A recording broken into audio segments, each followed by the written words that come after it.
Em 18 de abril, os espíritas recordamos o ano de 1857, quando se deu o lançamento de O Livro dos Espíritos, a obra basilar do Espiritismo, que daria origem ao Livro dos Médiuns, o Evangelho segundo o Espiritismo, o Céu e o Inferno e a Gênese, formando o Pentateuco Espírita. Vamos conversar com Alcídio Pereira sobre o Livro dos Espíritos. O Momento Espírita terá como tema Senhor, ajuda-me a perdoar.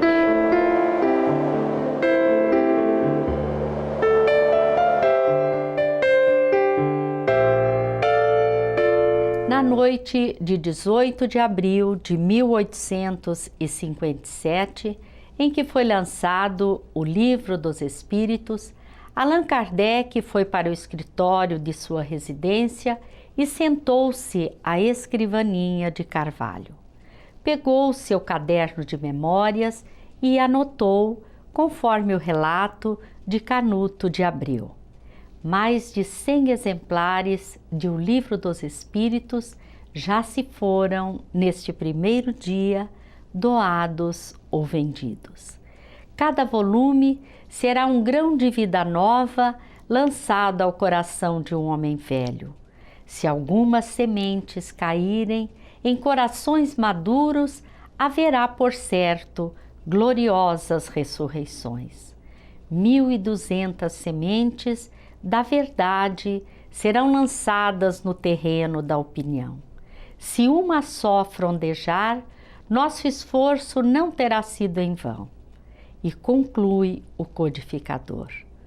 O livro de hoje não é senão a primeira página da religião do futuro, à medida que o meio e o desenvolvimento da ideia nova o permitam.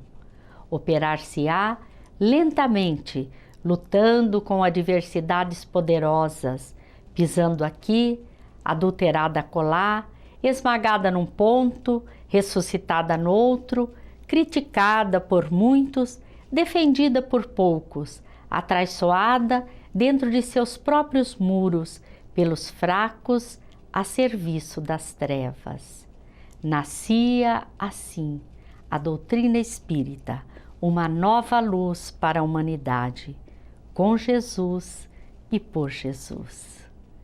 Queremos ressaltar que esta reflexão de Allan Kardec não significa que no futuro só haverá a religião espírita, mas que todas as religiões assimilarão os princípios espíritas. Depois do Momento Espírita, vamos conversar com Alcídio Pereira sobre o Livro dos Espíritos.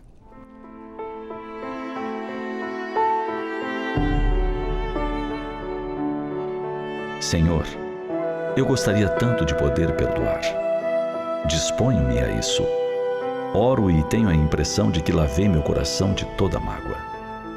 Contudo, basta que eu reveja quem me agrediu, caluniou, traiu, e todo o sentimento retorna. Isso está me fazendo muito mal, Senhor. Sinto um peso dentro de mim, um mal-estar, e tenho a impressão de que perdi um tanto da capacidade de amar. Em função do que padeci, tornei-me desconfiado. Quando um amigo me abraça, não me entrego em totalidade. Fico pensando se ele está sendo sincero. Se não estará, como outros, demonstrando uma afeição que não lhe habita a alma, somente por conveniência. Pior ainda, fico cogitando quando esse amigo me oferecerá o fruto amargo do abandono. Isso é muito ruim, Senhor, eu sei. Contudo, tornei-me assim depois de tantas ingratidões recebidas, em tantos afastamentos constatados, em tantas evasões de pessoas a quem entreguei o meu coração. Recorro às páginas do Evangelho e as leio, entre a emoção e o desassossego. Pesquiso as vidas dos grandes seguidores da tua mensagem e me indago. Por que eles conseguiram perdoar? O que me falta para isso? Na tela da memória, evoco a imagem do primeiro mártir do cristianismo, Estevão, apedrejado por amor à verdade que propagava. Ainda agonizante, ao lado da irmã, que descobre noiva do seu verdugo, tem palavras de perdão. Não são palavras de quem, por estar morrendo, resolve doar o perdão. São palavras de quem se mostra agradecido por reencontrar a irmã querida depois de tantos anos de separação que lhes fora imposta. São palavras de quem está feliz e poderá morrer tranquilo, não somente por ter sido fiel a Jesus até o fim, mas por saber que sua irmã estará bem amparada por aquele mesmo que a ele tirou a vida. Cristo os abençoe. Não tenho no teu noivo um inimigo, tenho um irmão. Saulo deve ser bom e generoso. Defendeu Moisés até ao fim. Quando conhecer a Jesus, servi-lo-á com o mesmo fervor. Sê para ele a companheira amorosa e fiel. Perdão incondicional. Ele poderia pensar em que poderia gozar da felicidade de tornar a conviver com a irmã depois de tantos anos. Voltar a estarem juntos, como dantes da tragédia que os separara. Mas não.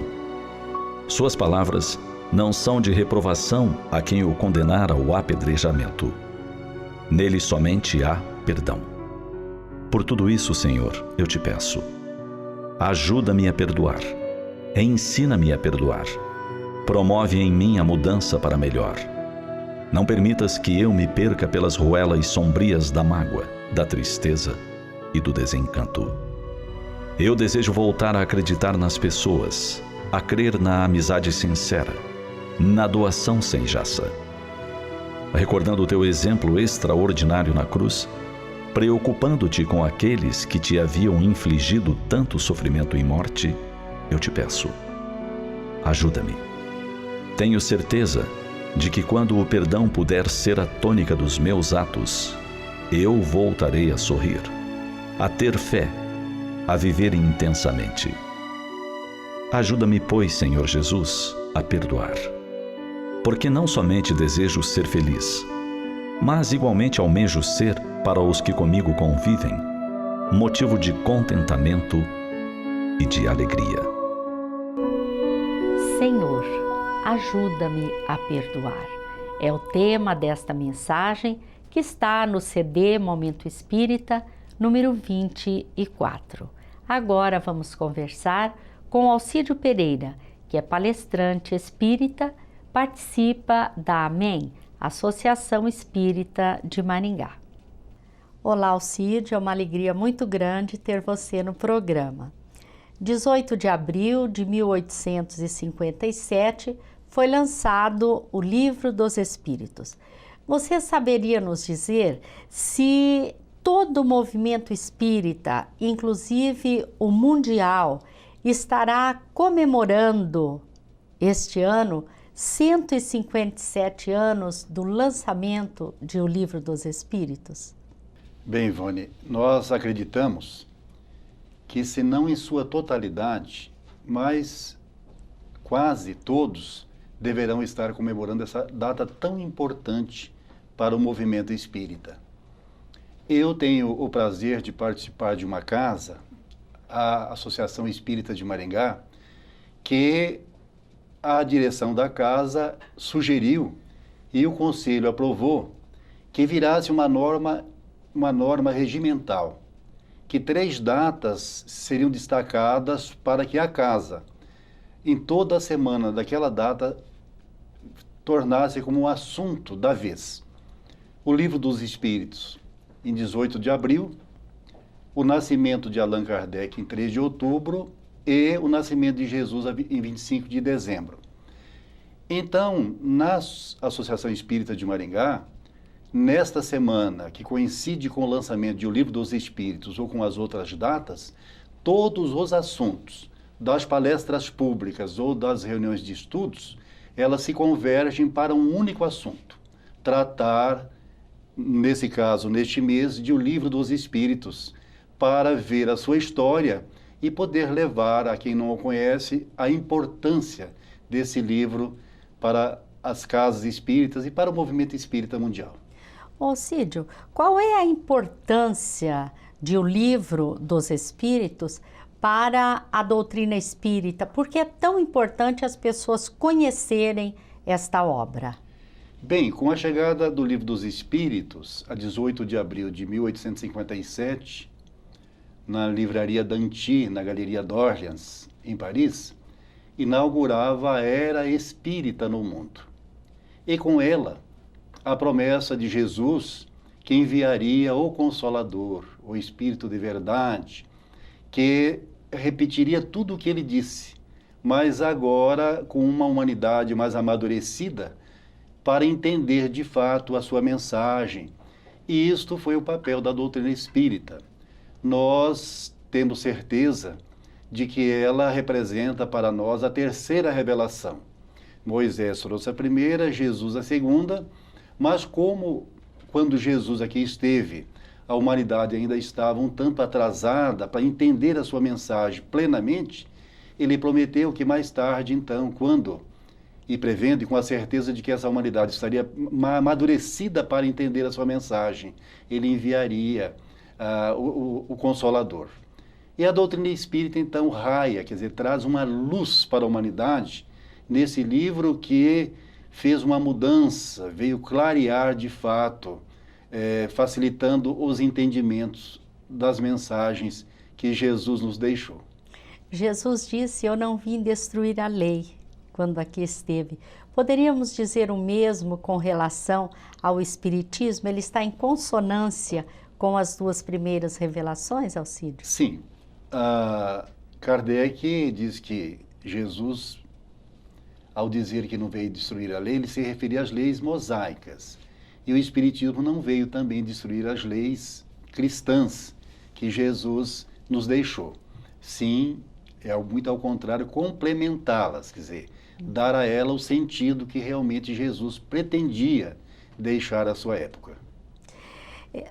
A todo aquele que vem à casa espírita e diz que pretende conhecer o Espiritismo, é-lhe recomendado que comece estudando o Livro dos Espíritos. Qual é o motivo desta orientação? Bem, na verdade, o que acontece é que não dá para conhecer a doutrina espírita através de palestras, vendo filmes, como muita gente pretende. Ela precisa ser estudada. Estudar a doutrina espírita tem que começar pelo começo, que é o primeiro livro, o livro básico, aquele que de fato deu sustentação a esse edifício que representa a doutrina espírita. Então, o Livro dos Espíritos, ele na verdade contém toda a doutrina espírita. Depois vai ser desmembrado em outras obras que vão complementar cada uma de suas partes. Mas, se a pessoa não começar pelo Livro dos Espíritos, e ainda mais pela introdução, não tem como ela dizer que ela é espírita, que ela entende, que ela de fato estudou, que ela conhece a doutrina espírita.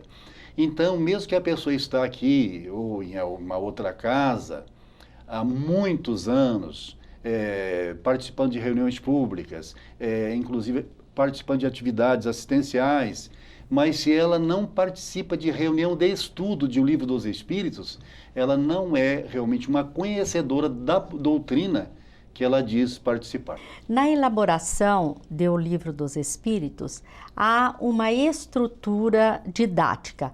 Você poderia nos falar como ele é composto? Sim. O Livro dos Espíritos, ele é composto primeiro de uma introdução, que na verdade essa introdução deveria ser um outro livro, porque é o resumo de toda a doutrina espírita está na introdução de O Livro dos Espíritos. Até é recomendado que a pessoa nunca comece a estudá-lo sem passar primeiro pela introdução, porque ao ler a introdução ou ao estudar a introdução, que a gente começa lendo, mas depois vai voltar estudando porque ela é tão profunda. E Kardec ali na introdução ele vai falar do resumo da doutrina, mas também vai responder aos contraditores, aqueles que por uma razão ou outra, ou até por não ter entendido, são contra aquilo que ali está posto. E nessas respostas aos contraditores, ele clareia tantos pontos Responde às vai dúvidas, nos facilitar lá para frente ao estudar a doutrina espírita. Depois vem o Prolegômenos e depois vem o início propriamente do livro, que é dividido em 4 partes. Essas 4 partes depois vai ser desmembrado em outros livros que vai complementar, vai, digamos, dar mais profundidade, analisar cada uma daquelas partes. Mas nessas 4 partes ele contempla o que o Abade de Lassigny, quando lê o Livro dos Espíritos, para autorizar a sua publicação, ele disse: esse livro contém tudo que o estudando e praticando pode levar a criatura ao reino dos céus. Estamos falando sobre o Livro dos Espíritos, a obra básica do Espiritismo. Estamos fazendo uma singela homenagem a Allan Kardec, este que com tanta dedicação, com tanto amor, codificou a doutrina espírita.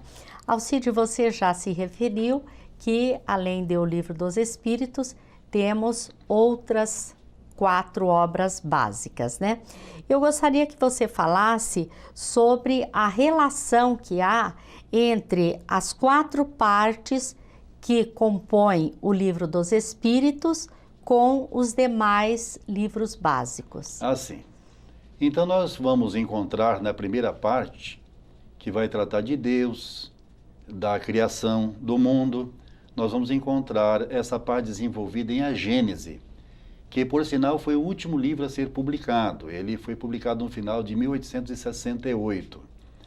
Na sua segunda parte, que vai tratar do mundo espiritual, vai tratar da relação dos espíritos com o mundo material, nós vamos encontrar no Livro dos Médiuns, que foi o segundo a ser publicado, logo após o Livro dos Espíritos, porque ele vai tratar da parte experimental, onde o Kardec, na verdade, vai nos contar, vai nos descrever as suas experiências e como realmente os espíritos puderam convencer alguém que estava preparado do ponto de vista científico e filosófico e também da pedagogia, como vão convencê-lo realmente que existia leis naturais que até então a humanidade desconhecia, que era esta possibilidade do mundo espiritual interferir, quer dizer, haver esta possibilidade de o mundo espiritual se fazer presente e demonstrar que a vida não terminou, que a vida continua. Nós vamos encontrar na terceira parte, que vai contemplar as leis morais, são 10 leis morais, que prevê tudo, inclusive começando com o que é moral, e vai nos dando passo a passo da lei do trabalho, da lei de reprodução, das leis todas, que no entender da doutrina espírita, são as leis de Deus, as leis naturais, as leis que, na verdade, representam as leis de Deus, mas que não são leis que Deus precisa ficar fiscalizando, se nós estamos, digamos, as cumprindo, as seguindo, as observando, ou se estamos contrariando. Essas leis existem, nós temos conhecimento que elas existem, e nós vamos daí segui-las, observá-las ou não, mas elas estão postas aí no Evangelho segundo o Espiritismo, onde o Kardec vai buscar no Evangelho de Jesus a parte moral, os ensinos que Jesus nos trouxe dentro das leis morais, e o Evangelho segundo o Espiritismo, que seria daí a terceira obra, primeiro o Livro dos Espíritos, o Livro dos Médiuns, Evangelho segundo o Espiritismo. Ele vai resgatar alguns ensinamentos e os benfeitores espirituais vão dar explicação, vão ampliar o entendimento, facilitar que a gente compreenda as bem-aventuranças, as parábolas, as falas de Jesus. Na quarta parte, nós vamos encontrar das esperanças e consolações. Esta parte, ela está desenvolvida no livro Céu e Inferno, onde o Kardec colocou, facilitando a nossa vida, ele vai analisar a lei das penas eternas, vai analisar o céu e o inferno, ou, digamos, aquelas coisas ainda ligadas à mitologia. Ele vai clarear para nós, dentro dessas esperanças e consolações de O Livro dos Espíritos, sua quarta parte, clareando o que isso significa e trazendo ao final desse livro algo muito importante, que é o testemunho daqueles que viveram e que, através das reuniões mediúnicas, as reuniões experimentais do nosso codificador, foi possível que ele pudesse registrar, deixar ali em um livro, O Céu e o Inferno, esses testemunhos de pessoas, algumas simples, que foram simples pedreiros, serviçais, outros que foram da classe média, e até reis e rainhas, que vêm contar a sua decepção, quando, ao chegar ao mundo espiritual, encontrou aquele que era o seu criado, que estava ali para recebê-la, para dar um suporte ali nos primeiros momentos da sua chegada ao mundo espiritual. Deixando bem claro para nós, vendo esses testemunhos, lendo esses testemunhos, do que devemos fazer e o que não devemos fazer. Então, a doutrina espírita é esta maravilha. Ela realmente, quando estudada, ela nos clareia os caminhos, nos facilita o entendimento das leis divinas. O Livro dos Médiuns, ele é direcionado especificamente para os médiuns ou não, Alcídio? Bem, por se tratar de um livro que vai falar da parte experimental, ele vem nos trazer, com toda a segurança, as provas da sobrevivência. Então, Kardec vai contar ali das materializações, vai falar ali das obsessões, como evitar as obsessões, vai dizer, por exemplo, que todos nós somos médiuns. Nós não somos médiuns, todos nós, ostensivamente, para ouvir, para ver e para atender ao que os espíritos ditam e escrevermos as suas mensagens. Mas todos nós somos médiuns porque todos nós, quando estamos em uma sintonia ruim, nós ficamos sujeitos à intervenção dos espíritos obsessores, que vêm realmente nos influenciar negativamente.